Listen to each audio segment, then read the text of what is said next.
Your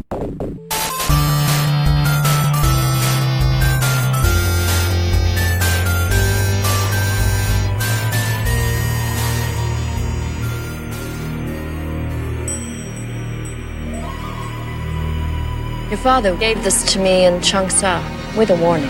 He said the mystical powers of the dragon are far too dangerous for one person to possess. When he died, I broke it in half. I kept one piece with me and hid the other where no one will ever find it. The medallion acts as a spiritual amplifier. It magnifies the power inside you. This half gives power over the body. The other half gives power over the soul. Legend says it can transform a man into a bodiless ghost and give him strength of steel. Dark forces know of its existence. And the source of much death and destruction. It was our responsibility to protect the dragon.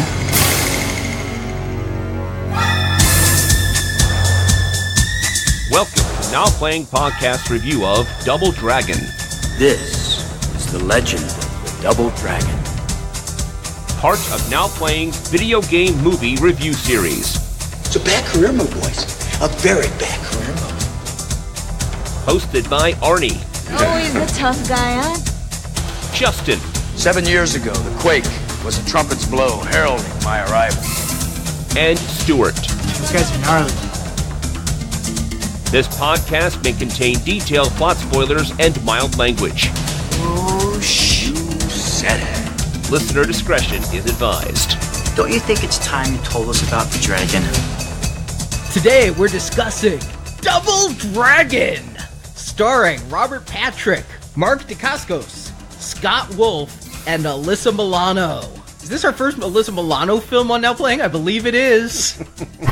And I wanted it to be Teen's Theme. I wanted it to be Embrace the Vampire. It's the movie she did right after this, by the way. It's the kind of movie you have to do right after this. Directed by James Nixon. That's not his real name, but I wouldn't put my real name on this either. I wrote James Ukick. That's his real name, but that's not the name in the credits. If your name's Ukick and you're making a karate film, I think you go with it. This is Arn Bobo, co-host of Now Playing. This is Stuart. And this is Justin, and I will thug for food. Thug life, right, Burrow? Thug life. Double Dragon. I know nothing about this game. I thought it was Mortal Kombat. Honestly. When I was like, oh yeah, I know Double Dragon, and then I was like, realized I was thinking of Street Fighter. I mean, what is Double Dragon? I only played it for the first time with you, Arnie, a couple weeks ago, and I was very bad at it. It seemed to me like that Teenage Mutant Ninja Turtles game, but not as fun.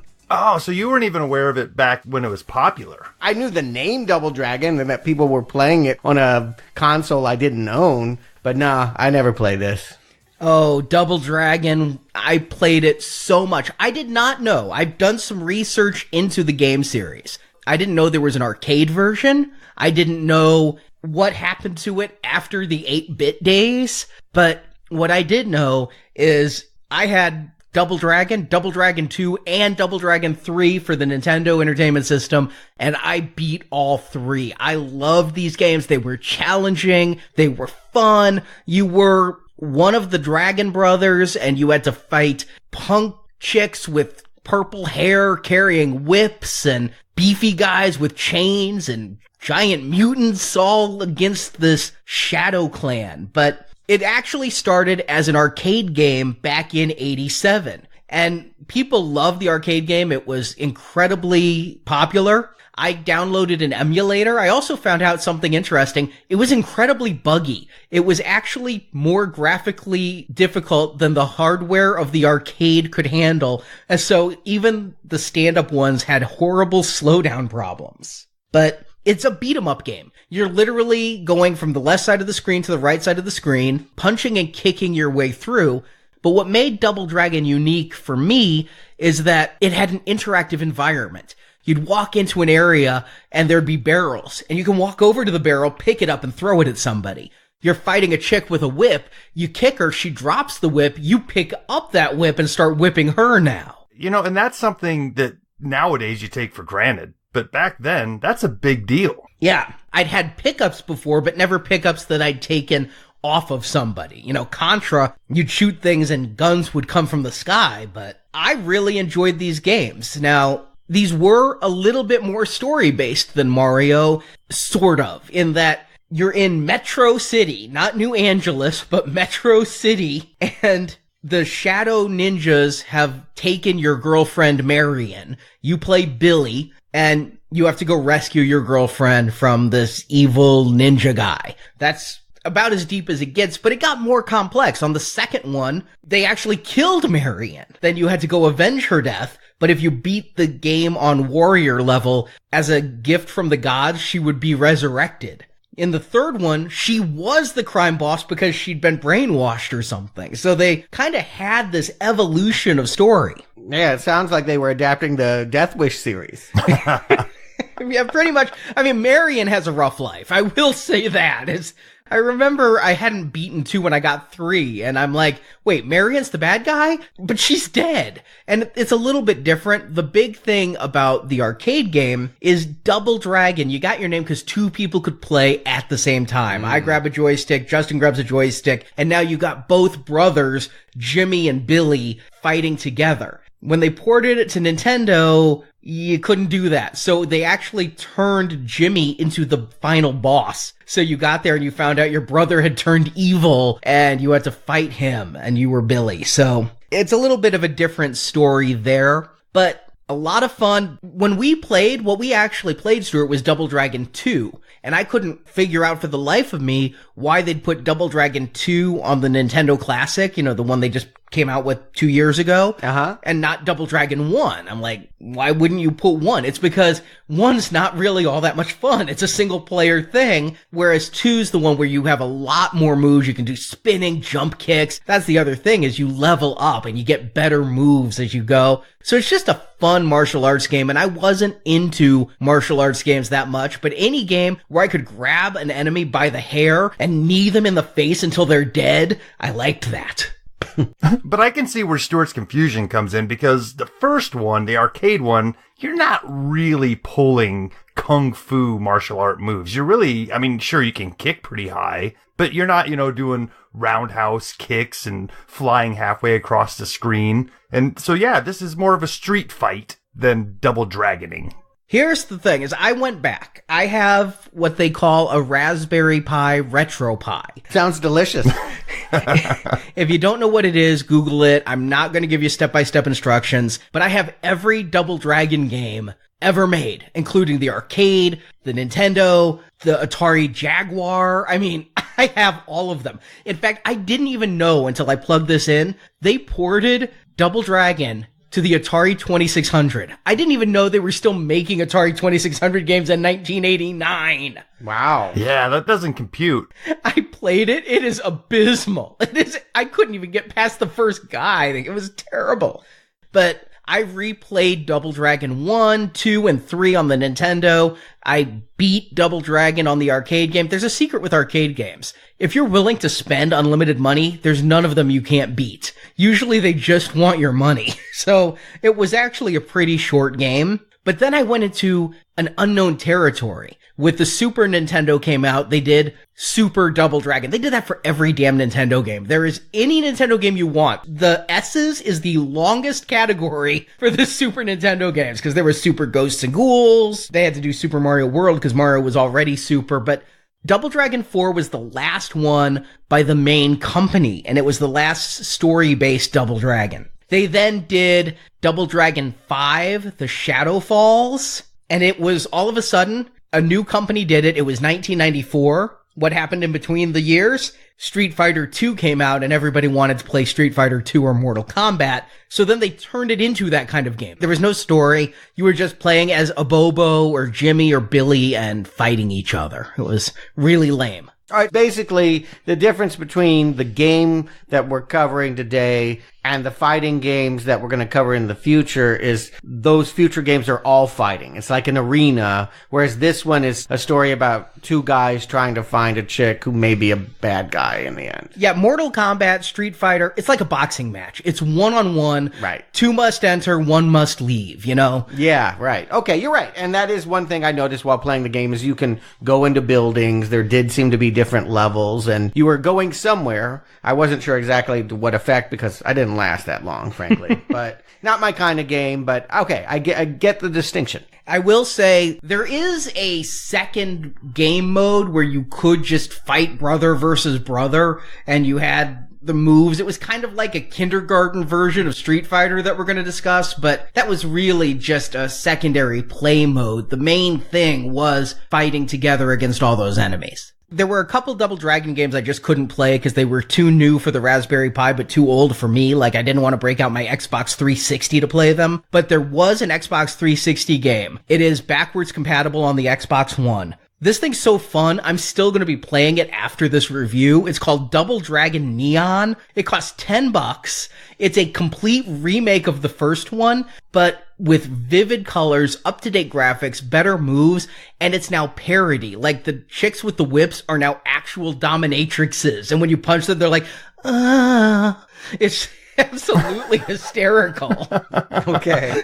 You know, I did like the game Narc, which also kind of dealt in those sordid characters. The more you can explore that, that's what felt dangerous, at least about some video games of that time, was they were always trying to protect children from real-life sordid things. And yeah, whenever you got a game to slip in real-world violence and the oldest profession, as it were, that's fun as a kid. Yeah, the old Double Dragons were no Grand Theft Auto, don't get me wrong, but the fact that you were fighting with whips and chains in the 80s felt more, dare I say, real? Maybe I was watching too much Death Wish and canon films if I thought that was real. Yeah, I mean, Death Wish 3 would make you believe the world is a very different place than I think it is. But while the games were successful, especially I do think on the home platform, it's weird to me that this is one of the very first video game adaptations. In 93, we got Mario. Here we are 1 year later, Double Dragon. It's not like these guys are the best selling the way Mario is. It's a game people liked, but that this made it all the way up to production as a film was a bit shocking to me then and now. Particularly when you see it. This is going to be one of my biggest questions as we go through this movie is, what was going on in 1993 that somebody sat down and said, a Double Dragon movie? Yes, because at this point, we're a good 6-7 years past the prime of the arcade game. But we're right in the prime of the Super Nintendo, and this was right after the time of Double Dragon 4, the last of the story-based Double Dragon games. And I'm sure they were trying to get Street Fighter off the ground. That came out the very same year. If Double Dragon had taken that kind of game stance, I could see why they'd think they could cash in on it. And it was supposed to be synergy. They actually were going to do a video game made during this movie. And I don't know how much you guys know Mortal Kombat. We'll talk about it when we get there. But Mortal Kombat was different from Street Fighter in that Street Fighter was cartoons, and Mortal Kombat was actual pixelated photos of martial artists punching each other. They were going to take the stars of this movie and photograph them and make a Double Dragon game that had these people in it. And they were going to make them at the same time, and they were going to release them at the same time. The difference is, it takes years to make a video game. It took like 3 months to make this piece of trash movie. So it didn't happen and got completely scrapped. We'll talk about it at the end. They did end up using those photos for something else. But it sounds hokey on the surface, but taking myself back to 93, that actually might have been something that might have got me excited for this movie. It's like, oh, wow, actual people from the movie in the game. Yeah, this was before the Sega CD, when you'd actually have the Arnold Schwarzenegger footage in a game or something like that. But would you be very excited, Justin, if you turned on your Neo Geo and Robert Patrick is sitting there for you with Scott Wolf? I imagine they're there right now. I mean, this does feel like the level of actor who would normally be stuck doing video game voiceover work. Yeah, I mean, obviously with Mortal Kombat, it's not named actors that are doing that. So I don't know that that would have been a major deciding factor for me one way or another. I just think that that type of gimmick might have worked better back at that time than doing something like that now. I think people just need to remember how groundbreaking Mortal Kombat was to understand that. But yeah, this was back when I bought a frickin' copy of Night of the Living Dead on CD-ROM just so I could watch it on my computer monitor. Never mind that that was half the size of my television and the same resolution. It was just I could watch people on my screen. I wanted to do that. Yeah, there is some attraction that I have, that I share, I think, with you guys about just watching pixelated things of reality and vice versa. The idea that we're going to take these rudimentary graphic games and somehow enliven them into live action is exciting. I'm going to tell on myself a little bit, but in 4th grade, my teachers kind of let me take over. You had a substitute the entire year and you were cruel. They didn't let you take over. You were an anarchist. Be that as it may, they decided the best thing for my creative impulses was to just send me to the library where I could constantly write and create plays based on whatever was popular that week.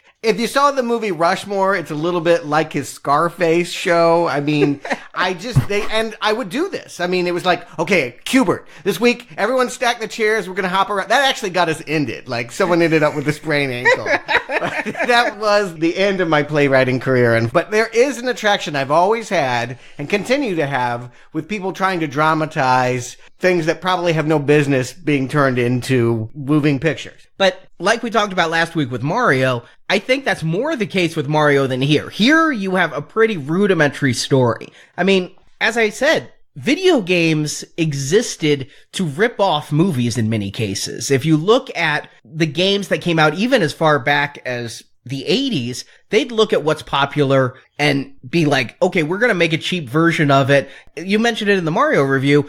You took King Kong and got Donkey Kong. So here, sure, you've got any B-level martial arts film made from the 70s through the now about a gang kidnapping a woman and 2 brothers have to go rescue her. I think my favorite of that genre is Showdown in Little Tokyo, but that's a story for another time. But it seems so easy to take that and just convert it. But I guess what makes Double Dragon a little bit different is you did have mutants. You were in a rundown. I thought it was just a bad section of town, but it actually said in Double Dragon 2, the year is 19XX. So the future. Mm-hmm. At least 1999, but no more than that. Well, the world ends in the year 2000, right? But yeah, here I guess you have to do this dime store dystopia that they did. There is just an ugly aftertaste that comes with this movie that makes me think of so many other movies where it's like, we have no money, but we have to be in a dark future, like Stallone in Judge Dredd, or Escape from LA, or Predators, or Tank Girl, or Johnny Mnemonic, where basically we're going to dirty up an alley and call it the future. You're naming the ones that had some money, too. I mean, yes, this is a common trope for people on the Roger Corman level of filmmaking, is that nobody wants to watch a movie in present day that's underlit and dank and ugly. But if you can somehow sell it as science fiction, that gets a built-in audience. And yes, so many films. After Mad Max, every independent director went out into the California desert and tried to say, nuclear wars happened and this is our show. I didn't know if that was built into the game or not, but honestly, I didn't know much about this movie. I was shocked, just dumbfounded to find out it was released in 1,087 screens in November of 1994. Oh, that was a big release back then. Nowadays, 3,000 is the number, but there were a lot fewer screens in the mid-90s. This was playing at a time, I mean, I was in full film school immersion. I wouldn't have dared to even think about this, but I learned of this movie many years later, thumbing through a video store. I had no idea. And after seeing this movie, I cannot believe it had the faith of the people who made it to put it out in such a wide release. Yeah, this feels from the poster even direct to video type of thing. But yes, much like you, Stuart, I had never even heard of it until we started looking at this retrospective. And I guess it makes sense. Sure, Double Dragon was a big name video game, and why wouldn't somebody try to make a movie of it? The things that shocked me were to find out that there were actually named actors in this thing. You know, the first time we see Alyssa Milano, my jaw about hit the floor. Well, for multiple reasons, but we're talking post Who's the Boss. Named actors is certainly a subject of debate at that point. Alyssa Milano had a career of recovery a few years after this, but around this time, she was doing Poison Ivy 2 and the Long Island Lolita story for television. She was aimless, but I knew about this movie when it came out. I didn't see it in theaters because I was actually far more interested in Interview with a Vampire. I was reading the Anne Rice novel and all hyped for Guns N' Roses and Lestat. So I didn't pay any attention to this until the summer of 95. It was out on video. I was back home for the summer with nothing to do. So I watched it then. Once. I thought I never, ever needed to return, but apparently now playing is going to drag me back in. But I guess it kind of makes sense because when this movie came out, there was already a Double Dragon toy line and things because I didn't know this. There was a Double Dragon cartoon series that ran for 2 years. I actually did go back though and watch some of those Double Dragon cartoons. I could make it through 2 episodes. The pilot was kind of interesting in that they followed the plot of the first Nintendo game where it's brother against brother. They don't even know they're brothers. They were separated at birth. And then the evil brother turns good. And for the rest of the series, they fight together. I thought it was really a ripoff of He-Man as they literally hold swords over their head and scream, "By the power of the dragon!" Oh boy. Never seen that before. And they cover their face with masks and they fight with swords. It wasn't much like the game, really. The only characters from the game were Jimmy, Billy, and a Bobo. And in literally episode 2, they sent a Bobo into like the Phantom Zone and he never returns. Oh, a Bobo. I don't know what that is. I never saw it in the game that I played, but I want to send it in the Phantom Zone as well. I think it's a combination of us being too old at the time, and as I brought up a little bit earlier, I think the time frame for Double Dragon's popularity had already passed, you know? For the mass market, Double Dragon is a game from the late 80s. We're now almost in the mid-90s when this movie's hitting theaters. It's worth pointing out, though, it's not like this was expected to be the production that Super Mario Brothers was. Super Mario Brothers had one of the biggest budgets greenlit at the time. This movie was made for a paltry $8 million by Gramercy Pictures, a B-level studio. I mean, I can't imagine that they thought this was going to be epic, that everyone would see it. I think they thought, hey, if Van Damme is doing Street Fighter, we can cough up something, the kid from Party of Five and this wannabe Michael Dudikoff, and get a couple clamps too. Yeah, $8 million, it's more than your direct-to-video budget. It's what's considered actually back then a medium-budget film. You know, the cost of movies have gone up so much that now this is like what you do with your credit cards as an indie is $8 million. But back then, it was kind of low-end, middle-of-the-road, but given that these games were no Street Fighter, were no Zelda, no Mario, probably the right amount to spend. I'd rather just play the game live stream than relive this one, but we have to talk about the plot. The year is 2007. Let's see how accurate. I mean, this is part of the fun. It's like, okay. And California is underwater after the big earthquake. Not yet. Los Angeles has been renamed New Angeles, and it is overrun by colorful gangs that own the night. I was very disappointed when I moved there and there was no clown gang. The police run in fear, and a curfew has been enacted for the safety of the New Angelinos. Into this comes Koga Shuko, a kung fu fighting crime boss played by Robert Patrick, looking like Johnny Depp. Shuko seeks a medallion called the Double Dragon. So the Double Dragon is always changing. In the game, it was the brothers. In the cartoon, it was their power that came from a tattoo birthmark. And here it's this medallion. But the Double Dragon will give Koga Shuko magical powers of body and spirit. He has half the medallion, allowing his spirit to turn to shadow and inhabit the bodies of others. Now he wants the other half, which will make him invincible. The other part of the medallion is in the possession of Shuko, a martial artist entrusted with hiding the medallion, played by Julia Nixon. Shuko is also the caretaker of teenage brothers Jimmy and Billy Lee, played by Mark Dacascos and Scott Wolf, respectively. They were entrusted to her when Shuko killed their father. Shuko kills Satori, but the boys run off with the medallion. Shuko hunts them with his henchwoman Lash, played by Christina Wagner, and mutated gang leader Bo Abobo. More, Shuko has united all the gangs, so Billy and Jimmy have no place to hide. They turn for help to their friend Marion Delario, played by Alyssa Milano. She is the leader of a group called the Power Corps, a cadre of young people who fight to take back the streets from the gangs. I think she's just wearing the leftover leotards from Teen Steam. Eventually, at an arcade, the showdown comes between Billy and Jimmy and Shuko. Shuko takes control of Jimmy's body and fights Billy and successfully unites the medallion, turning into two shadow warriors. But Marion turns on the lights, taking away the powers. That's one hell of a medallion right there. Yeah. I'm invincible. Oh my god, the light bulb. It's not even sun like a vampire. Like 60-watt bulbs was enough.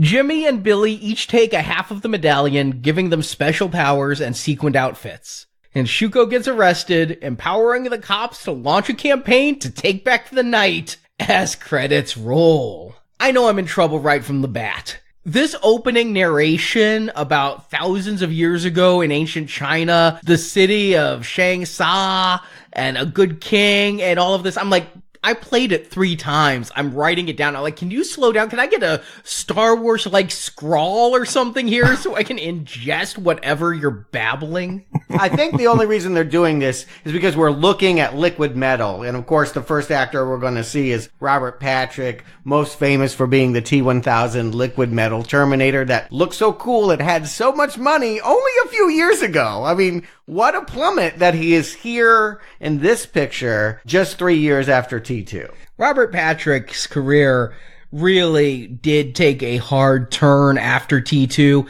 I don't think he recovered until the late 90s when he got on The X-Files. Yeah, as the would-be Duchovny. I don't think it ever recovered. Let's just be honest. He never got another gig cooler than the T-1000. But he is, I think, the top-billed actor here, and he is the villain whose name is Victor, but is billing himself as something unpronounceably Japanese. Why and how and what does he hope to do? I can't figure him out. This is where I was hoping Arnie could help us out, because I assumed that he was taken directly from one of the games. Like, the reason that they have this white man playing a Japanese named character, to me, said it has to be from the game. Right. No. It's completely new for this movie. The closest thing I can come is the enemies in the game were called the Shadow Gang, and here he's going to turn into Shadow. That's the closest thing I can get. As for this, he thinks he is the reincarnated Kuga Cuckoo Puffs? Yeah, I don't Koga Shuko. It doesn't matter. But I have another question. All right, this movie was difficult to find at all. Because people are trying to protect you. I appreciate that. Like the medallion, it should be hidden away with its powers away from human eyes. Well, like the medallion, I had to go overseas to get it. I had to get a German Blu-ray. What is it with Germany? I don't know, but it's weird that overseas Mario and Double Dragon are released in special editions with bonus features. Here, Double Dragon has been out of print since 1999. Yeah. But even on this special edition Blu-ray, I had real trouble with the audio. First of all, it was like the music was turned up too loud. And second of all, honestly, everybody's screaming the whole time, like, ah! And some people are talking during it. I had to turn on subtitles. I had real trouble understanding the words that were coming out of their mouth. Yeah, I did, but I didn't think it was that important. Yeah, ultimately it doesn't matter that much what they're saying most of the time. So we begin, quote, somewhere in China, one of the few subtitles I did read. Oh, it doesn't matter where. Somewhere in China. There's a village, some monks are running around, and this hooded ninja comes riding in on horseback with a whip. We'll find out that it is, I'm presuming, something from the game. Well, there are women with whips in the game, so yeah, that's the closest we get. They weren't named Lash. Linda Lash. But here we get Christina Wagner, a woman who I'm much more familiar with her husband than herself. Is it Lyle Wagner? Jack Wagner, who from Melrose Place and The Bold and the Beautiful. Because I watched Melrose Place, I know Jack Wagner pretty well. Oh, he had a pop song in the 80s as well, All I Need. Yeah, that's right. Right up there with Don Johnson's Heartbeat. Mm-hmm. But Christina Wagner bringing her General Hospital acting skills to the game, this was the one place where I wasn't surprised. I looked at the eyes. I guess they put makeup on the eyes of the hooded warrior, because I'm looking at those eyes and I'm like, I think that's going to be a reveal that that's a woman. I thought Alyssa Milano. I never think of Christina Wagner. I know we're in trouble, yes. From the get-go, I'm like, this is very, very bad, and all of its 8 million is on the screen right here in the village. The shocker is that this opening in which she reclaims the medallion is the most fighting we're going to get in a game based on fighting. I am appalled. I mean, the one thing I would expect to get in a Double Dragon movie is that the main characters are going to have to punch and fight their way through a conflict. This is the only fight scene, correct? Maybe the end. There's a number of chases. I mean, they're attacked a lot. They just always run away. Yeah, up until maybe the last 5 minutes, no one else is going to come in and maraud and kick and fight except this Linda Lash here in this nameless Chinese village. And I'm really confused because if you look at the outfits and everything and you start with that narration, I thought we were in the ancient past. I thought we were going to see the origin of the medallion. When Wagner pulls off her hood, it's Linda Lash and she pulls out a cell phone. I'm having culture shock.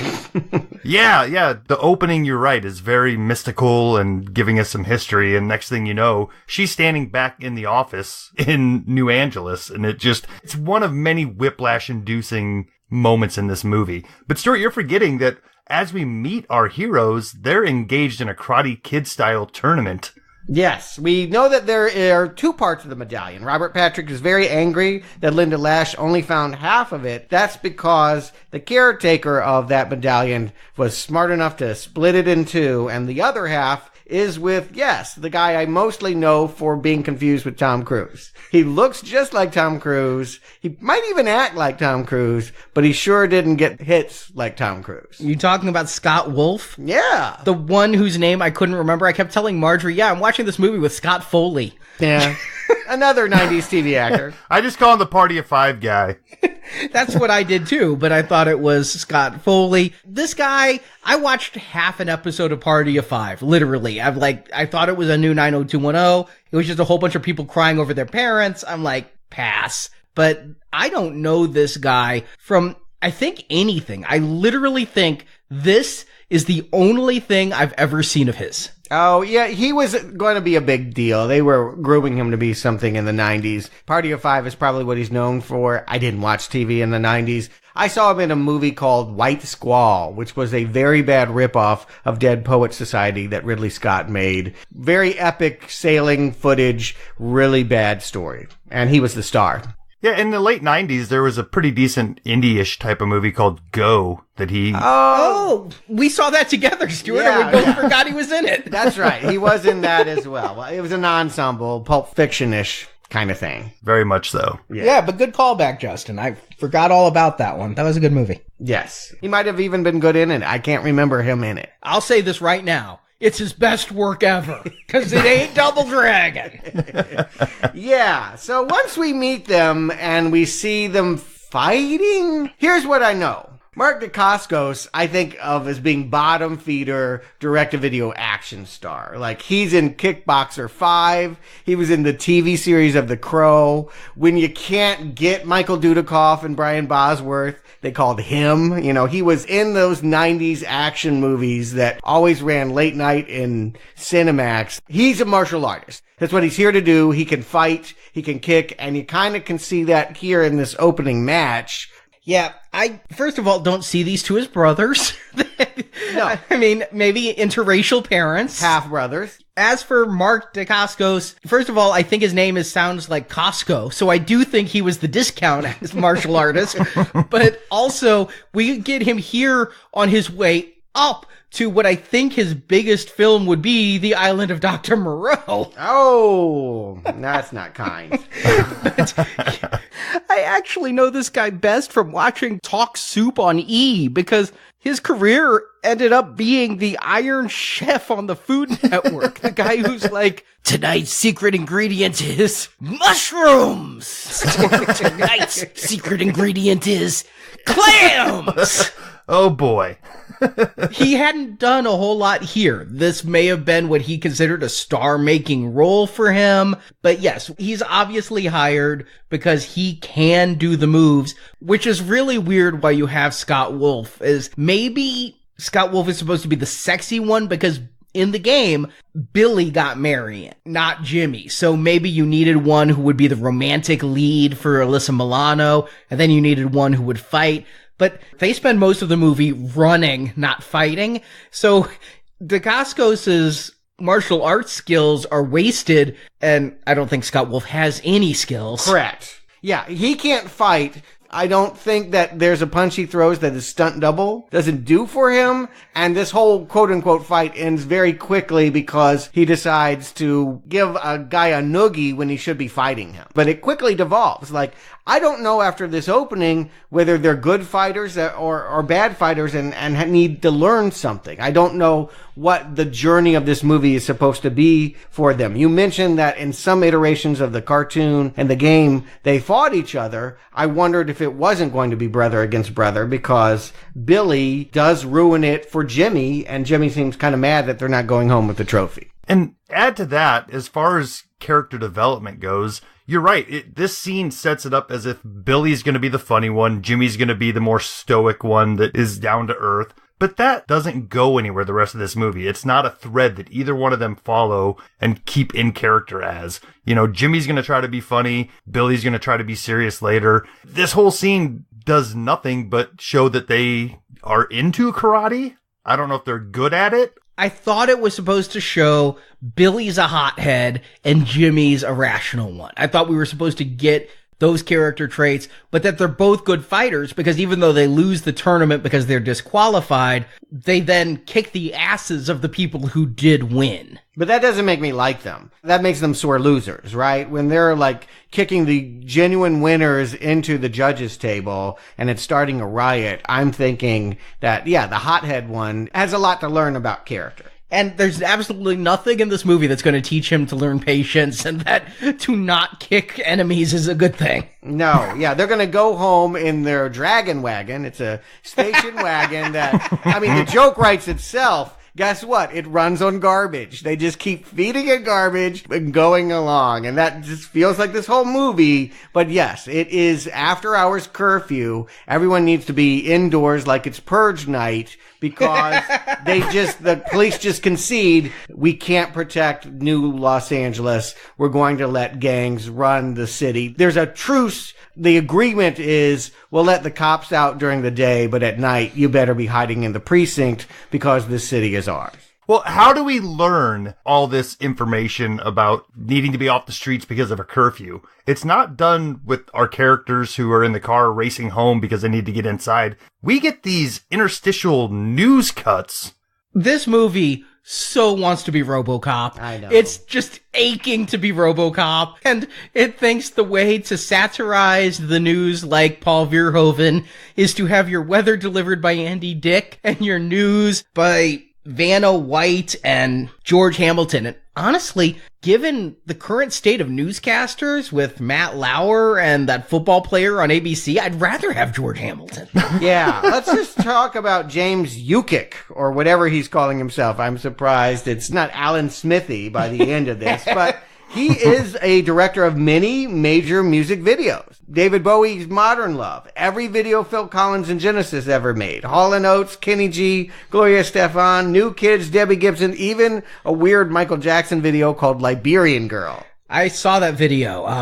I'll tell you this. I looked at his filmography. He's no David Fincher when it comes to memorable videos, because you'd look at things like Janie's Got a Gun. You walk away like that is some artful stuff. You walk away from I Wish It Would Rain Down and are like, that's a nice pop single. No, but this is the thing to do in the 90s. Honestly, this was the career trajectory. If you proved yourself by selling songs with some flashy videos that got a lot of play on MTV, they would let you direct a movie. Just not a good movie. You know, they'll let you direct a video game movie. I mean, that makes sense.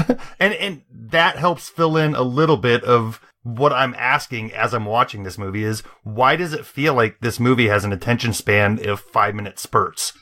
Right. It has no direction at all. The director has no control over a story. We can't stick with the characters. We can't follow through lines. I dare say it could be arranged in any order and would make just about as much sense. It is a movie that seems to have been made without a director at all. Well, a couple things on that. First of all, I did look. This is one of his only 2 feature films. They let him direct again? Something called A Fair to Remember, F-A-R-E. It starred Malcolm Jamal Warner in 1999.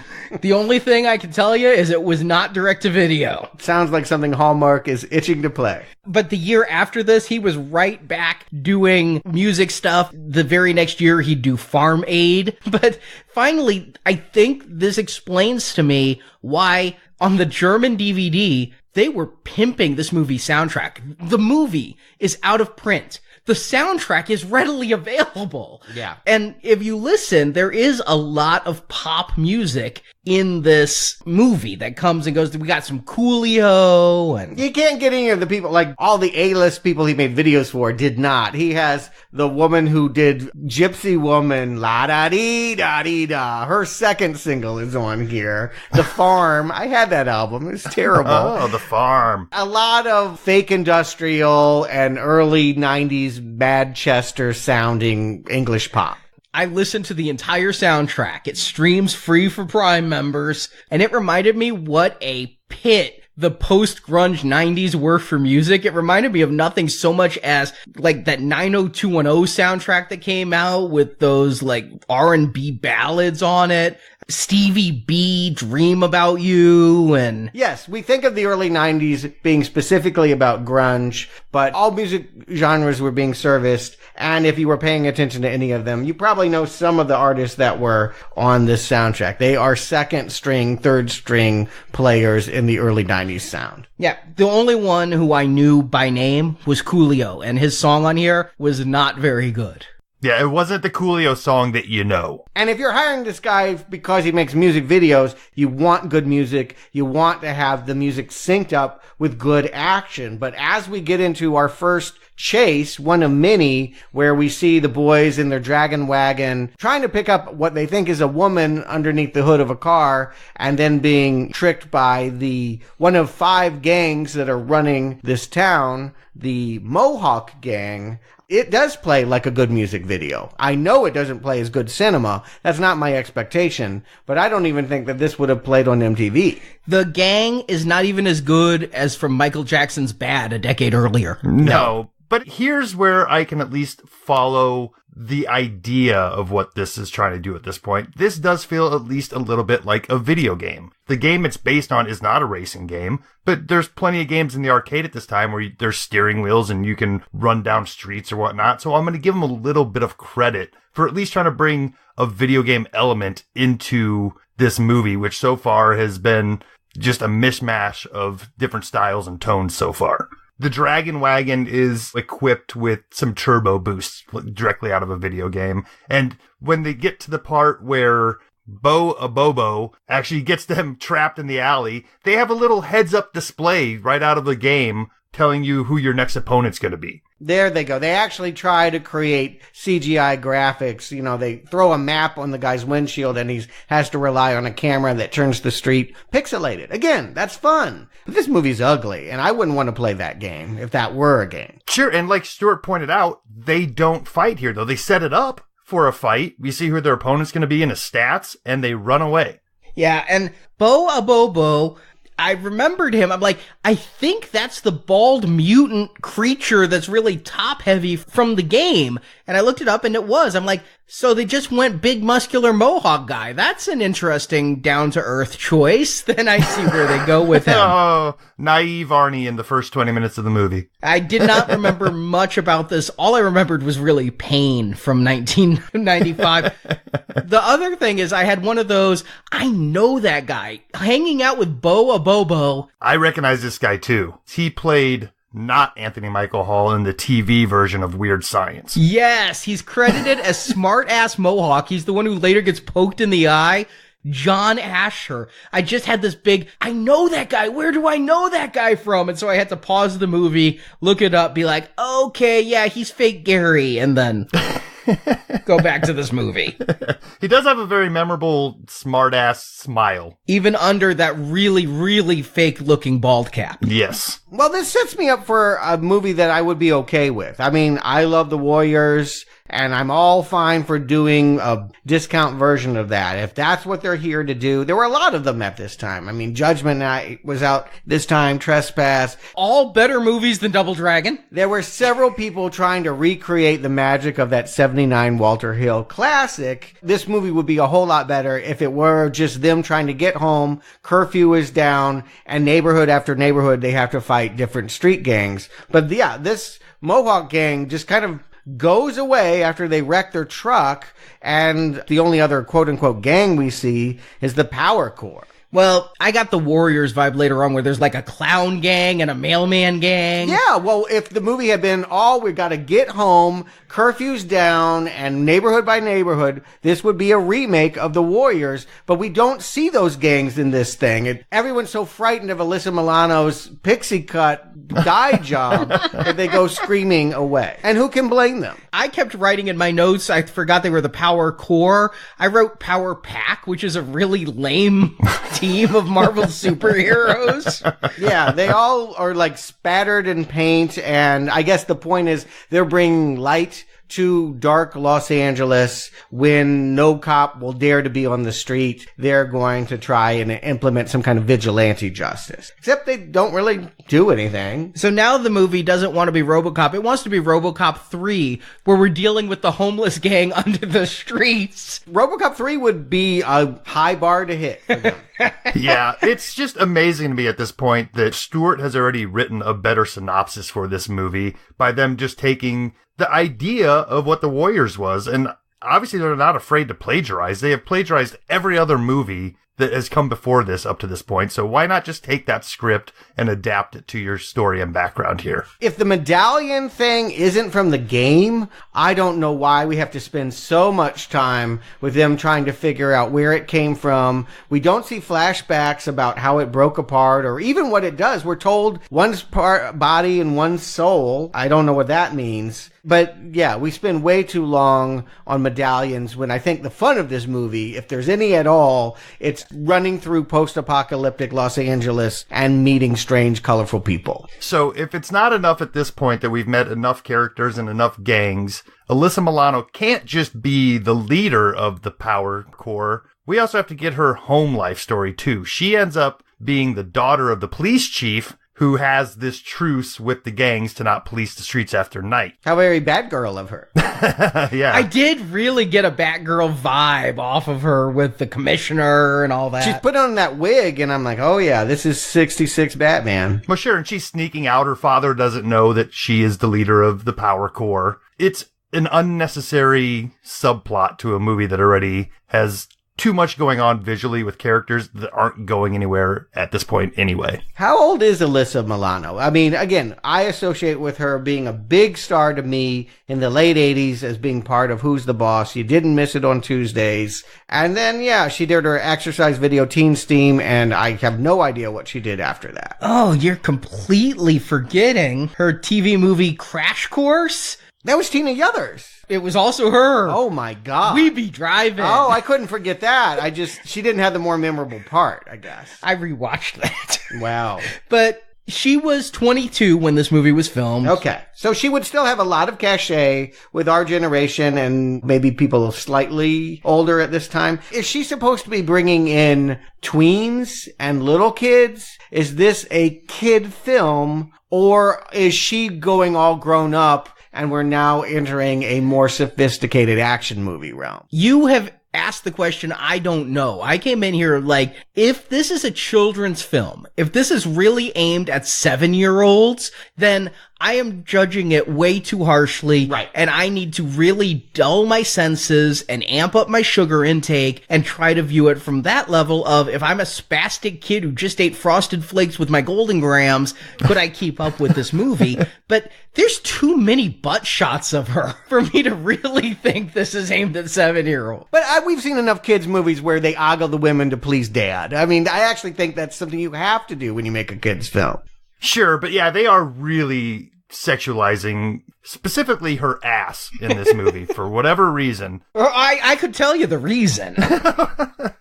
Because this movie doesn't know what it wants to be, and it doesn't know that it's 5 years too late to the game. And that goes to what you're asking about Alyssa Milano. Like, who is she here to bring in? Well, she's here to bring us in, but 5 years prior to this, when we were still 15 and had the hots for Alyssa Milano. Now we're 20, and it's like, oh yeah, Alyssa Milano used to be hot. Yeah, but Who's the Boss ended in despair in 1992, and the movies she did before this was Judd Nelson's Conflict of Interest and Chad Lowe's Candles in the Dark. She was a name you recognized, but she was not a draw when this movie came. I mean, I really do, well, as much as I love the film, I have to believe Embrace of the Vampire is the low point of her career when she's really doing softcore porn. Yeah, that's the next step for her is Skinamax. But at this point, I'm just trying to understand what she might be pitching herself as. I feel like this should be a pop star. I feel like if this director has worked with music videos and musicians all his life, wouldn't this be better served if this were Debbie Gibson or Tiffany or somebody with that cachet? Can you name somebody from the 90s? Well, I mean, yeah, TLC, Left Eye. Okay. Chili. I think she was even wearing these paint-spattered clothes. Well, this script and this story is not doing Alyssa any favors. Neither is the haircut. But there's just something extra off about her delivery in many of these scenes. And her tone is off. Her takes just seem like the first one and let's move on. I can't imagine there was a lot of direction or a lot of emphasis on the acting. I think if this director was paying attention to anything, it is the funny bits. It's the details of the world. He loves trying to be Paul Verhoeven in the future and having these news reports and the little building jack devices that are meant to prop up buildings when the earthquake tremors and aftershocks are rattling everything. That's the stuff he really cares about. I don't think he cares about performers and actors. I don't think he's ever had to. Again, you're not telling a story in a music video. You're just letting the performer be who they are. And I think he's left these TV actors to be who they are, and it's not holding our attention in a feature film. No, 2 TV actors and a stuntman, and Robert Patrick are not really working out. And man, there's just so much bad humor here. The New Angeles stuff, I think I might have smirked when they said that they're at Mann's Chinese Theater and it's completely underwater. And I think that's it. And the fact that I can't believe they really did this. I can't believe somebody put this on paper and then somebody else said, yes, we'll film it. And then an editor left it in that Koga Shuko has 2 henchmen, Huey and Lewis, and he asks, any news? Oh, brother. And no surprise that this director had done many Huey Lewis videos, and was it a nod to them? Why not get Huey for this then? Again, if you know so many people and want to name drop, this should be an MTV production. It should be campy. It should be more out there. It should look a lot more like Tank Girl in its presentation. Here, only in these moments do I feel like it has that humor. For the rest of it, it's just kind of a dismal affair of wandering through very darkly lit streets. But the plot kicks in after that car chase. Apparently, Bo Abobo was already working for Koga Shuko during that car chase. So now Koga's going to take things into his own hands and go to their house and kill their guardian, Satori. Yeah, the woman that is basically here to explain why the medallion's important to begin with. I mean, this is a classic move. You come in, you give one, it is the powered, blah, blah, blah, and boom, done. We don't need you anymore. And they write her off with they live in a rundown theater that explodes for reasons that probably make sense if I rewound, but I wasn't going to. During the fight, there's a gas leak, and that's why Koga lights a match, as he knows that there's a natural gas leak and it's going to blow everything up. Right, the explosion's not hard to explain. What's hard to explain is they wrote this. Why did they write it that she was trapped, and then they freed her, and then she decided to give herself up anyway once they were at the door? Because she was going to be martyred. You've seen Hardware Wars, right? When the Obi-Wan character's like, go on, I'll be okay. That's what I was thinking of when she closes the door in front of her. I actually put in my notes, she doesn't want to live anymore. This is it. She's just like, I'm done. And if this were the story of boys that had to become men, and she's the mother figure that's been taking care of them, it makes sense to take out the mother and have these guys learn maturity. But all they're going to really do is wandering around LA for a little bit before they go find Alyssa Milano and beat up some people. I mean, there's nothing lost or learned by this sacrifice. She clearly was just here for exposition purposes. There's a much better way to write somebody as a martyr. It just shows me that the people writing this, the people directing this, just do not care for these kinds of things. And so now Koga has killed their real father. Apparently, allegedly. It's said in dialogue and never shown, but whatever, fine. How old is Robert Patrick at that point then? He killed them back then. I don't know. But then he killed their adoptive mother. We don't know what happened to their actual mother, do we? No, and, when you said Satori is their guardian, I was wondering where you got that. I don't know if that was ever spelled out in the movie. I was like, is this an older sister? Is this their adoptive mom? When they were in the car, I thought she might be a girlfriend. Right. She could have been one of their girlfriends. The point of a director is that they have the final decisions. They're the ones that say, this is that way, this is going to be that way. On a movie set, everyone has their own ideas about how things should be, what they're going to do, how they're going to play it, what it all means. And the director says, it will be done like this. I thought that was the producer's job because the producer held the paycheck. Well, the producer can fire the director and then get a director that will agree to what they want. But yeah, ultimately, the director's job is to unify a vision. And so that's why I've got to put all of these problems on this music video guy who just doesn't care about the story, isn't given a particularly interesting story, but also isn't delivering cool images set to cool music. In this theater, we should see some really cool fighting. It's time to do the game, and you have the eye as a music video director to deliver a live action video game, I would think. And yet, it's kind of a running around on the Double Dare set until it explodes. Yeah, if you have any gimmicks or trick shots up your sleeve, now's the time to use them. Show me some cool new style slow-mo fighting. I mean, I'm not looking for bullet time or anything super innovative here. Just anything to make this more exciting than just running around an empty warehouse. And to me, my thought was, this is just what sci-fi action movies kind of were if they were in this mediocre budget until The Matrix came along and decided we should all be clad in leather and using computers. But pre-Matrix, this was somebody's idea of cool. And I don't know whose idea of cool it is to show the two brothers practicing a workout that looks like ballet. They're like doing flips and holding hands. But before we get too far away from the mess that is the theater, have we mentioned that Bo Abobo comes back as a steroided mutant freak? I assume this had to be from the game. Like, now he looks like what we would expect, so he should do something cool, right? He's very big, he comes storming in there. Did Bobo have a move, or is there something? It depends on the type. I mean, his big thing was that he was like twice as tall as you were, and he was hugely muscular. But yeah, I mean, he'd throw you because he was so big. Sometimes in the arcade version, he'd clap his hands over your head and you'd fall down. But he was just a really tough enemy. Okay. I would like to see something done that is tough, because he's here essentially to be wounded. He gets kicked down on something and appears like his spine is broken. He's kind of wriggling around like a baby. Next thing I know, Alyssa Milano is rescuing him and delivering him to perhaps the most grotesque scene I can recall watching for Now Playing. That spinach funnel torture is skin-crawlingly alarming. I'm not even sure how that would work. It's still spinach. It's just going to stick in the funnel. It's just something, I can't even explain it, really. It's just instinctive. When I think about that scene, the sounds being made, the images, all of that. Alyssa Milano and that haircut, feeding him spinach and him crying like a baby. I just want to burn every copy of this movie. I want to make it a personal mission to, normally I'm not for censorship, but I would book ban and burn every copy of Double Dragon if I could, because they put me through that.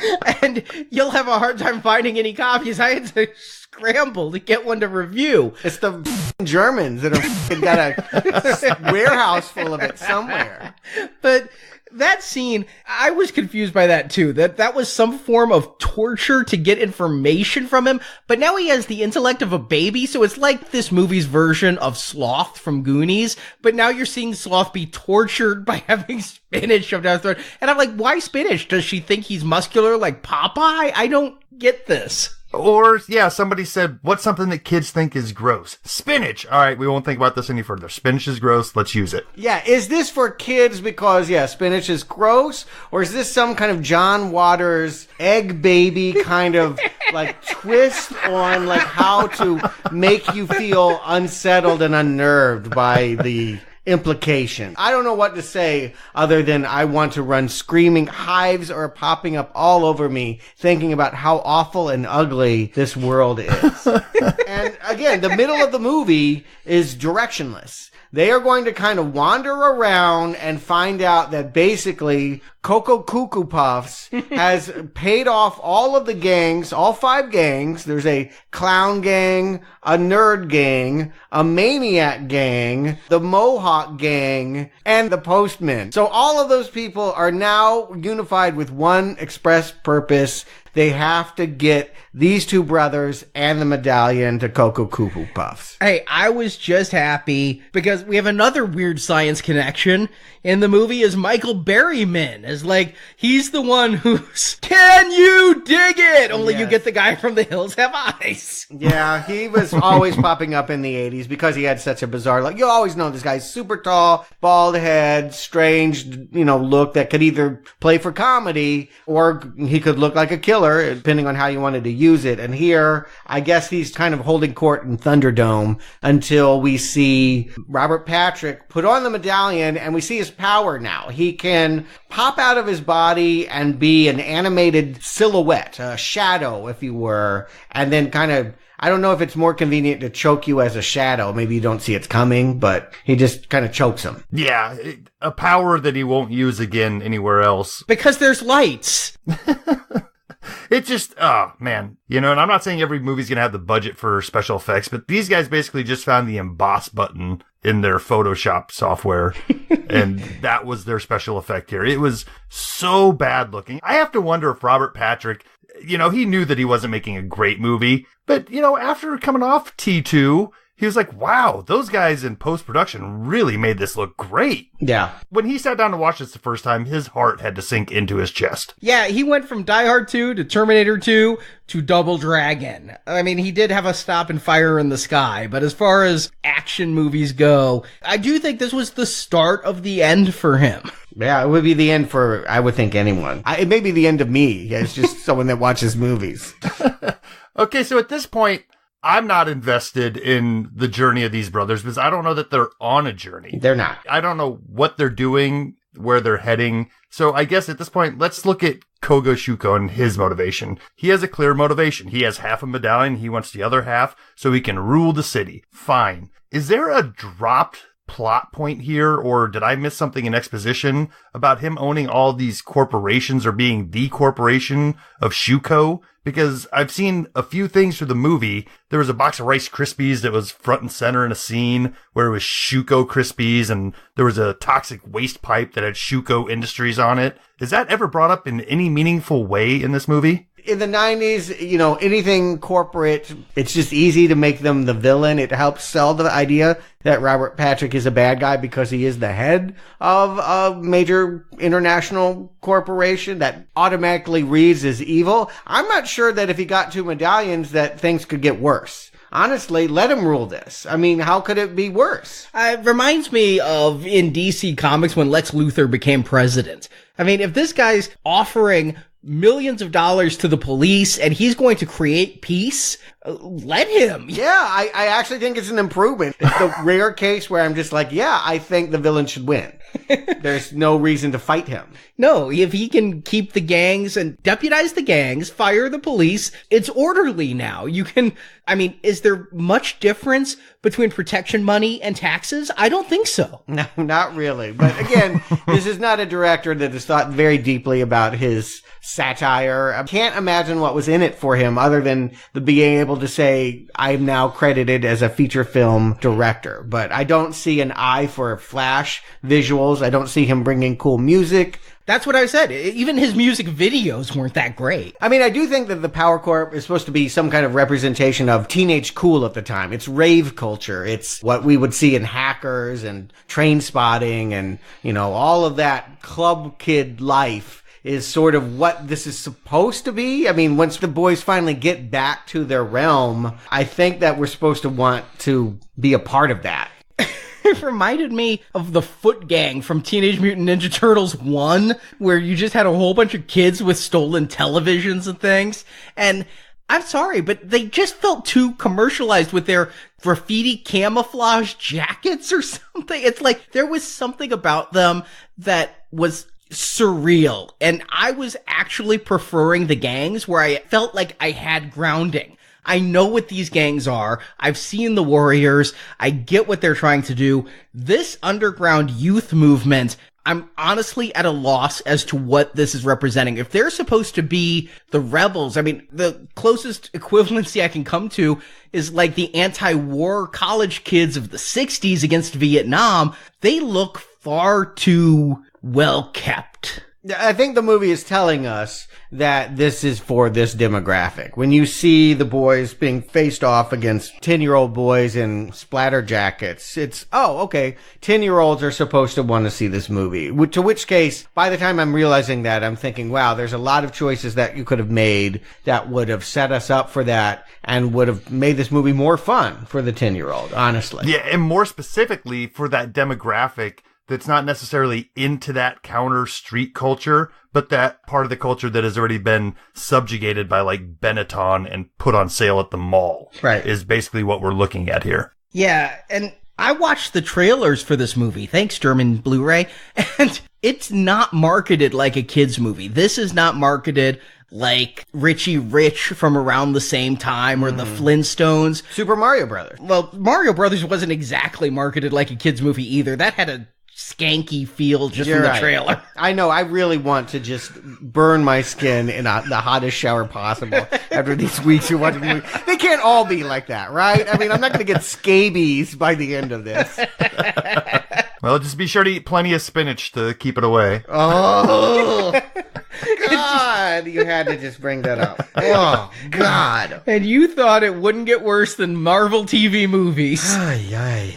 Yeah, I'm at a little bit of a loss. I can't say that I loved 90s fashion when I was living in the 90s. So all these kids with their backwards caps and their multicolored clothes. But yeah, they finally get there. I mean, we have a car chase, we have a boat chase, we have a foot chase, all of this. No fighting, though. Yes, no scene that looked like anything from the game where you were punching, kicking in the air, doing flips, and amazing fighting choreography. How hard is it to have someone come at you with a chain, you punch them, they drop it, you grab the chain? But here's the thing. Here's what I gotta ask. Because I remember this was some concern about even the Turtles movies, was that if you're making a movie for 10-year-old kids, do you want to show the way that conflict gets resolved as a bunch of punching and kicking? Are you essentially sending the wrong message to impressionable youth by saying fighting is the answer? I do think there was some hesitation to glamorize fight choreography. Absolutely right, Stuart. This is right in the heart of helicopter moms overreacting to violence on TV because kids are out in the yard with broomsticks hitting each other and kicking each other in the face, trying to emulate the Ninja Turtles and whatnot. And not just TV culture. I mean, video games themselves where, like, that's going to make you a killer or something if you play too much fighting. I remember there were congressional hearings about some of that, and it was around the time as the gangster rap music too. So there was just a lot of we hate entertainment. Yeah, I get that, but you know what movie you're making, and it's not like we didn't have Sly and Arnold out there punching people anyway. So the choices of this movie really make this middle half intolerable. Yeah. It's not for us, and again, I'm trying to meet this movie at whatever level it's supposed to be. I think the problem is that they wanted to make Double Dragon for an audience that is too young to play Double Dragon, and so you have nothing. I mean, it's like a cooking show with no food. You mean like Iron Chef with no secret ingredient? I mean, you have nothing to present if you don't do fighting in a Double Dragon movie. You have a lot of running around in colorful outfits until we get to some kind of climax here at Shuko Tower. Yeah, by this point, they've converted Boa Bobo to a friend. I mean, admittedly, this is the kind of thing that the Double Dragon cartoon was predicated on. The entire series, they kept turning enemies to good. But he should be your second boss. Lash, Boa Bobo, and then, I guess for whatever reason, Robert Patrick should be the final three you face off against. Yeah, I mean, up until this point, we've seen some fisticuffs, some scuffles, but no fights. I mean, we've seen the gangs miss. They threw some car doors at them, and some people jumped at them, and they missed. Then they go to Shuko's tower, and they break in there, and there's a little bit of a... ass shot? Yeah, there's an ass shot, and a little bit of a fight. There's a scene in the basement of Shuko's tower where some of these captured teens, which is, I don't know where they even came from, start reanimating almost like zombies. Let's dwell on this just a tad, shall we? So I feel like we should be in the last moments of the movie, but maybe it isn't feature length yet. So they're really going to drag this out. But yeah, they basically confronted Shuko in the one place he lives. He lives in this office where he's always telling stories and pontificating and wearing sunglasses and smoking. And I feel like this should be the time to do the major fight and we're done. But they end up going down an elevator shaft where there's all these bodies in cryogenics, frozen for some reason. And because Robert Patrick can jump around as a silhouette, it means that he can slip into whatever body he wants. And we have what should be fun and should be extrapolated in some way. He's jumping into a basketball player and later a cyborg. I had to look up this basketball player character because I thought for sure what they were doing, or somebody on set was doing here, was an homage to Bruce Lee fighting Wilt Chamberlain. Oh. But this is nobody. I thought maybe this would be an NBA star from the time, or maybe a popular college basketball player. He's nobody. It's just a guy who's tall and wearing basketball shorts. Yeah. And I don't remember any cyborgs from any of the games. What's really sad is, yes, we get a little bit of fighting because Jimmy decides to stand up to the cyborg and fight. You know who has the best fight here? Alyssa Milano's police chief father, who gets into a bow staff fight with Lash. The two of them get to kind of duke it out with weapons while our heroes flee. Yeah, I agree. He is in many ways the most relatable character. He's going around from place to place, begging the police to do their job. He wants to establish order of some kind. He's the one that gets some fisticuffs in here. He's the adult. Again, I think they're very comfortable having the old fogey, maybe get into a scuffle. They don't want impressionable youth to see the youthful characters do the same thing. And again, that's so stupid. Don't make a movie if you don't like the subject matter. But then we wouldn't have jokes about Madonna and Tom Arnold's marriage. Yeah. Those age very well. Admittedly, I think Madonna's marriage did collapse in 2007. But yeah, the whole movie is falling apart here. Then after that fight, we're going to get the scene of the police chief trying to get his cops to do something, and they're just like, no. This is very RoboCop, right? That was always the Nancy Allen role she would be the one dealing with the everyday cops and how they were dealing with whatever situation while Murphy had all of the fun with the fights. And we don't know any of these cops. It's not a movie where the adult characters have been featured enough for us to care. This is to fill out the time until we can get to 90 minutes. Yeah, and we finally do We get to the final climax. I only know that because the frenzied music is getting faster. I'm just like, it feels like the climax, but I thought that 15 minutes ago too. Yeah. And no, they're just gonna take us to an arcade. The most video game we see, the most Double Dragon we see is here in the arcade because they actually have a Double Dragon arcade game that they're gonna smash. Yeah.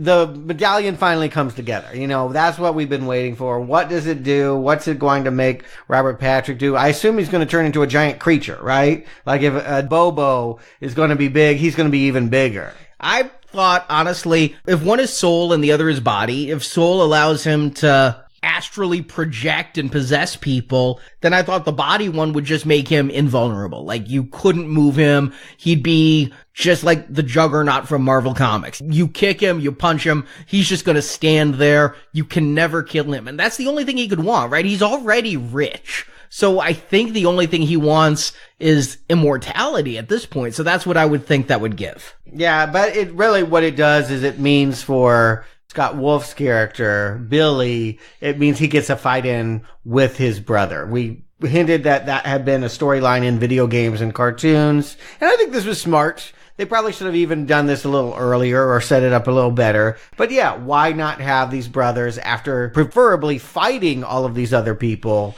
have the final fight be between them? Who's going to be better, Billy or Jimmy? I would think video game players would want to know that. We don't really get that fight, though, because Billy's just going to run again. He's going to jump from arcade game to arcade game, avoiding the fight because he doesn't want to punch his brother. Although he eventually does kind of knock the shadow Robert Patrick out of him. I mean, it sort of happens. If that's not enough, Shuko finally gets both halves of the medallion and puts them together. And what happens? He splits into two kind of Shogun-looking characters that look like they were burnt 35 years ago. You know what? Go for it. One of the things about Double Dragon 2 that was always strange to me, but they parodied it in Scott Pilgrim vs. the World, you beat the bad guy in Double Dragon 2, but there's one more enemy. Yourself. Your shadow self. And so you have to fight your shadow self. I actually went with the shadow thing. I'm like, give me the martial arts now. Give me a massive kung fu battle. Give me something where they end up knocking the medallion off the shadow people. No, literally, you know what it is? They've hit feature length. Alyssa Milano's going to turn on the lights so we can all go home. Yeah. I'm just disappointed they didn't play Snaps I Have the Power, because, I mean, they played every other early 90s club song. And here, yeah, they get their suits. This is what they wear in the video games. One's in red, one's in blue. I don't remember them having sequins and looking like a Broadway dance troupe. No, but it's the movies, Arnie. You gotta make it bigger and better. Yeah, somebody was trying to sell a bedazzler at this point because those were fabulous. They were fabulous. Camp it up. Be bigger. Be funnier. I mean, well, they are funny. I mean, Lash takes out Alyssa Milano and says, now who's the boss? And then Alyssa Milano fights back and tells the General Hospital star, I usually put my people in the hospital. Oh, I didn't even catch that, but maybe I wasn't even looking at the screen anymore. Come on, now who's the boss just ate at my soul. That is to me in this movie what the spinach is to you. Okay. Yeah, I mean, at this point, the movie has become at least somewhat self-aware. The characters laugh at their outfits. They're making referential jokes in and out of universe. A little too late. Sure, way too late. They've just had a huge fight with all the gangs in their thing, and now they have the major boss fight that just feels empty, and by the time it's over, it just kind of feels like, okay, whatever. Yeah, they turned on the lights, and then they wrapped him in a chain. And now what's going to happen? Because Robert Patrick's not going to take over, the cops are going to maybe do their job and put down the gang? It's not really clear how this is a happy ending. It's only a happy ending because all the principal characters are going to pile into the same garbage car and go blasting off into, presumably, oblivion.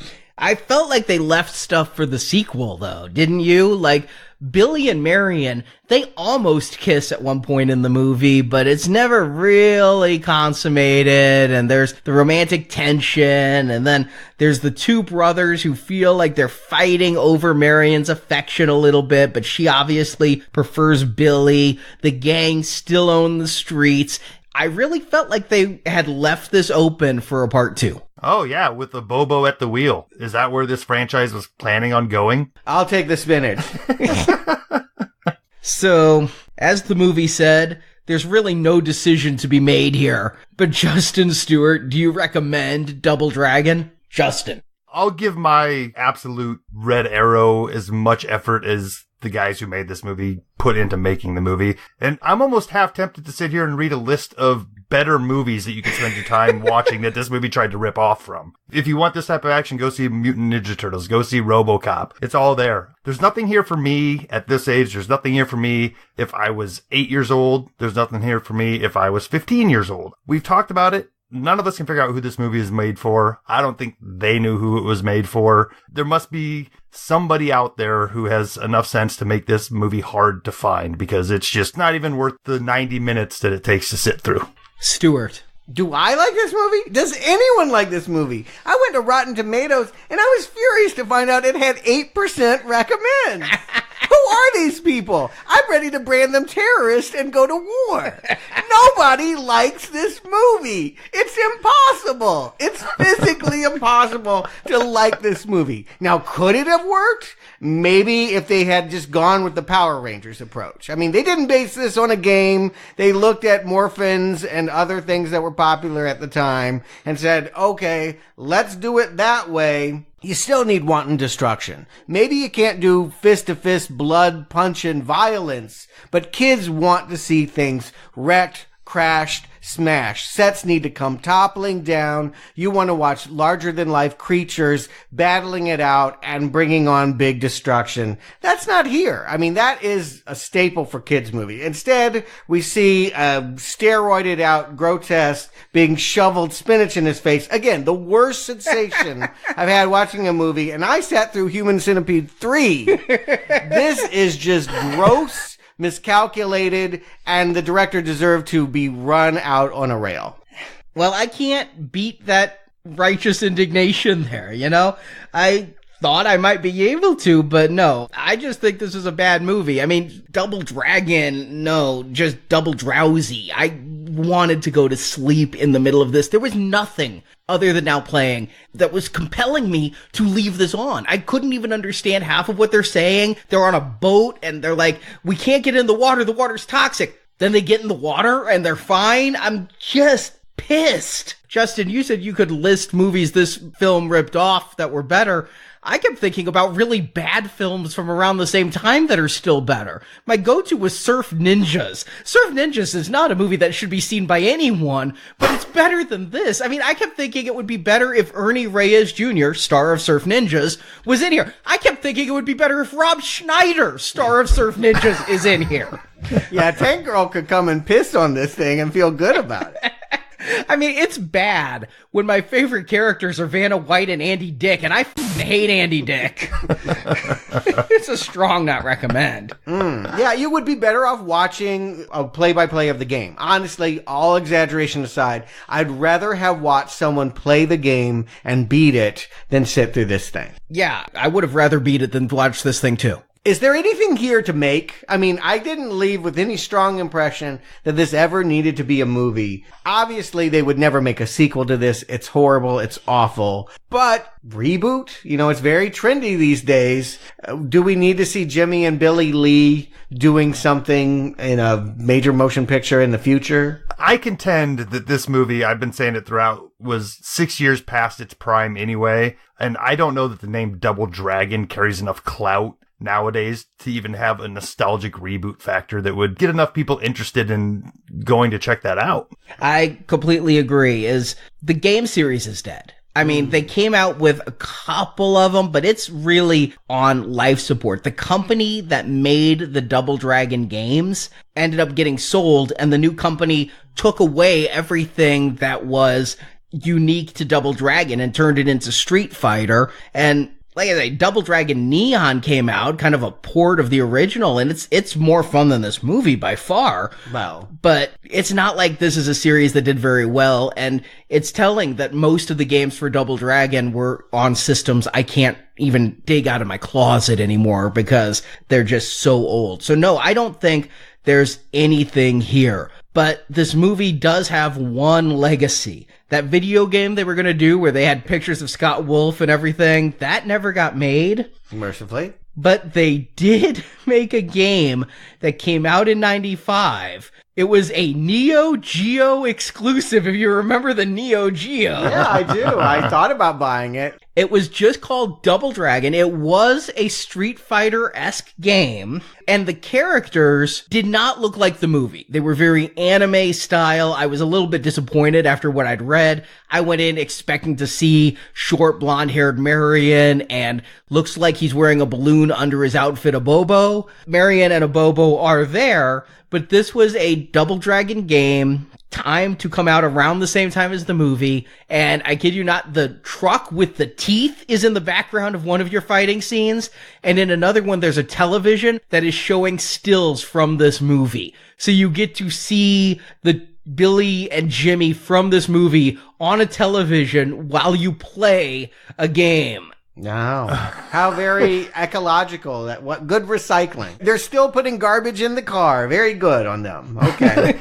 If they would have happened to have the shot where the Double Dragon arcade machine was in the background of one of those shots, they might have opened up a wormhole with all the self-referencing they're doing here.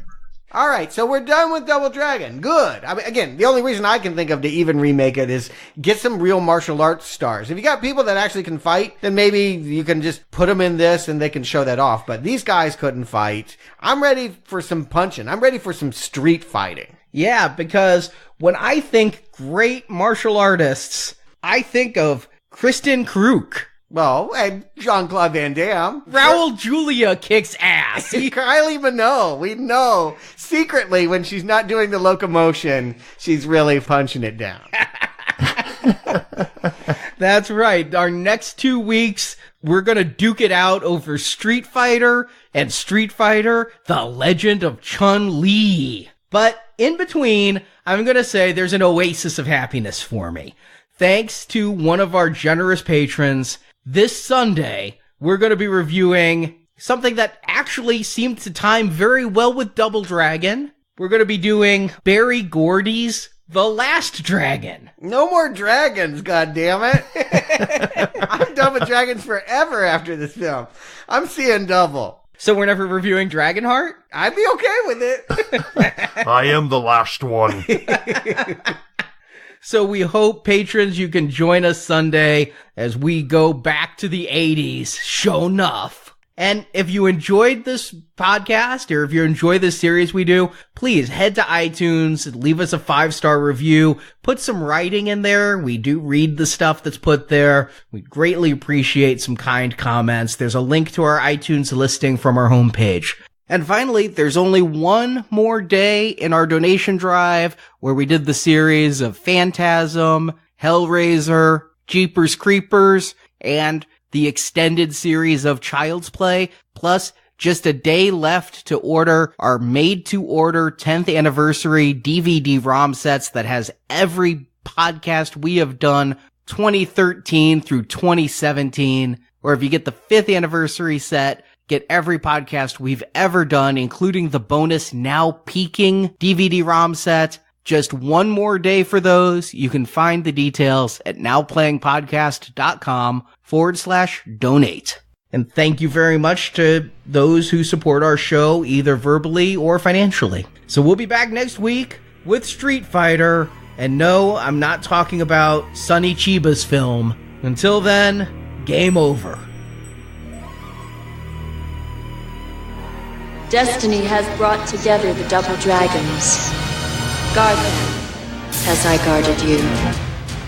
Thank you for listening to this episode of Now Playing Podcast. We hope you've enjoyed the show. I'm tired of this game. Come back to NowPlayingPodcast.com each week for another new movie review podcast. It's a great plan. She's uploading the downlink. And in the NowPlayingPodcast.com archives, you can find reviews of other video game movies, including Resident Evil, Super Mario Bros., The Wizard, and more. Dude, you must suck at video games! Also at our site, you can find hundreds of other movie reviews, including Star Wars, A Nightmare on Elm Street, Independence Day, the Avengers films, Back to the Future, Batman, Superman, The Fast and the Furious, and more. Let's have some fun. Do you want to continue? Insert money now to keep playing Now Playing. We could help each other. What do you say? Now Playing Podcast is a show without any sponsors or ads. We rely on support from listeners like you to keep Now Playing operating. Give me $100, or I'll tell Dad about your hair. Okay, just $5, but you owe me. You can donate to the show and, as our thank you, receive bonus podcasts. Over 150 bonus movie reviews are available to choose from on the Now Playing Podbean page, including Alien, Night of the Living Dead, Jurassic Park, Ghostbusters, Indiana Jones, Lord of the Rings, Psycho, Troll, and more. Find a full list of available bonus shows at nowplayingpodcast.com/donate. $50, man. We accept all major credit cards, including American Express. You can also join the Now Playing patron campaign through our Podbean site. Patrons of $10 or more get a new exclusive movie review every month, plus even more perks, including one where you can pick a movie for our host to review. Find the details on our website. The only thing that matters now is that you and me work together, because we ain't got nobody else. And while at NowPlayingPodcast.com, be sure to join our forums, where you can discuss these movies and games with other listeners. And if we don't jack in, we'll all be vapor! If you want even more Now Playing reviews, place your order now for the first Now Playing book, Underrated Movies We Recommend. Get reviews of 125 films our hosts love. You can order the book by clicking the banner at the top of our homepage. So remember, if you didn't buy from us, you don't know Jack. City. You can follow Now Playing on Facebook and Twitter, where we post announcements of new episodes and where the hosts post movie mini reviews. Links to our social media pages are available on our homepage. Lewis, any news? Now Playing Podcast is produced by Arnie Carvalho. Now there's the boss. Now Playing's video game retrospective series is edited by Arnie. Do it right this time. I did it right last time. Now Playing credits read by Brock. Wake the dead. Venganza Media Incorporated is not affiliated with the motion pictures reviewed or otherwise referred to herein. All movie clips and music included in this podcast are the intellectual property of their respective copyright holders.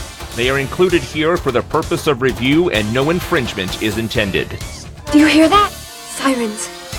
The opinions expressed on Now Playing are those of the individual hosts and may not reflect the opinion of Venganza Media Incorporated. No comment. Now Playing Podcast is an exclusive trademark of Venganza Media Incorporated. Now Playing is a Venganza Media production, copyright 2018, all rights reserved, and no part of this show may be reproduced, repurposed, or redistributed without the express written permission of Venganza Media Incorporated. You think I'm bad? Where do you meet my lawyers?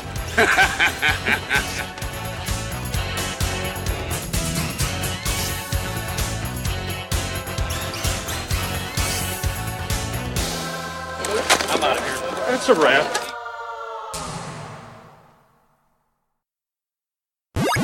It was supposed to be Synergy. You're not talking about Jen and the holograms, are you? No.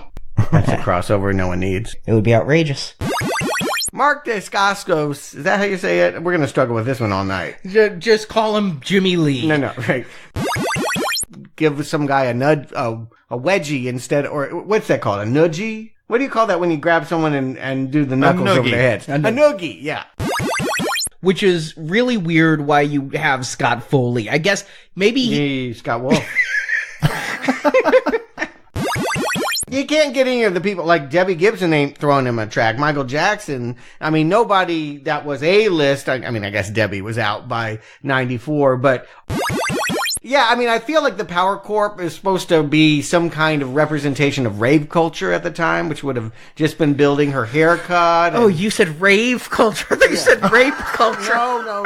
I'll say it again, because I really want to be understood. I'm like, what the? Yeah, no, it's definitely not that deep.